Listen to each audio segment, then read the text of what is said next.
आपका स्वागत है हमारे चैनल सनातन धर्म में। आज मैं फिर से एक नई कहानी के साथ उपस्थित हूं।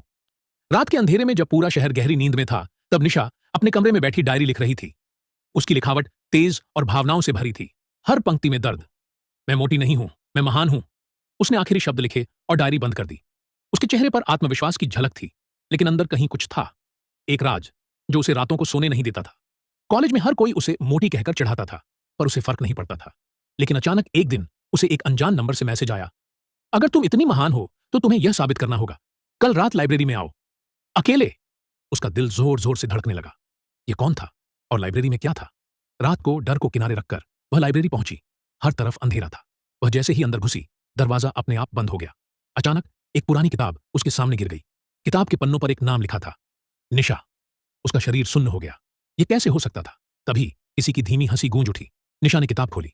उसमें लिखा था, तुम सोचती हो कि तुम मोटी हो, लेकिन यह तुम्हारी ताकत है। तुम महान हो, लेकिन यह कोई नहीं जानता। क्या तुम खुद को साबित कर सकती हो? तभी पीछे से एक साया निकला। यह वही लड़की थी जो सालों पहले गायब हो गई थी। मैं तुम्हें सिखाने आई हूं कि असली महानता क्या होती है, उसने कहा, और निशा के सामने सच का दरवाजा खोल दिया। अब निशा को तय करना था, वह डर में रहेगी या अपनी ताकत को पहचानेगी। निशा की सांसें तेज हो गईं। सामने खड़ी लड़की की आंखों में एक अजीब सी चमक थी, जैसे वह निशा के हर डर को भांप सकती हो। कौन हो तुम? निशा ने कांपती आवाज में पूछा। लड़की मुस्कुराई। मेरा नाम आशना है। मैं तुम्हारी तरह ही थी, लोगों की बातें सुनकर खुद को कमजोर समझने वाली।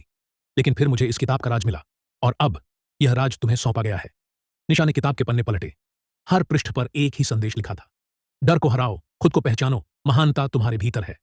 तभी किताब से एक अजीब सी रोशनी निकली और पूरे कमरे में फैल गई। यह सब क्या हो रहा है? निशा घबरा गई। आशना ने गहरी आवाज में कहा, यह किताब सिर्फ उन्हीं को मिलती है जो सच में खुद को साबित करना चाहते हैं। लेकिन इसके लिए तुम्हें एक परीक्षा से गुजरना होगा। क्या तुम तैयार हो?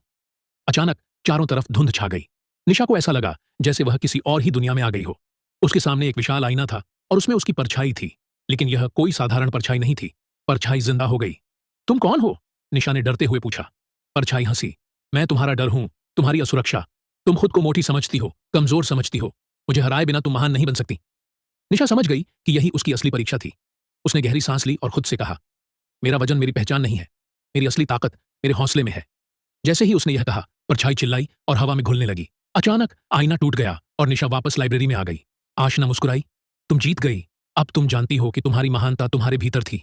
दुनिया जो भी कहे, तुम्हें खुद को कभी कमजोर नहीं समझना। अगले दिन कॉलेज में निशा पहले जैसी नहीं थी। अब उसमें आत्मविश्वास था, हिम्मत थी।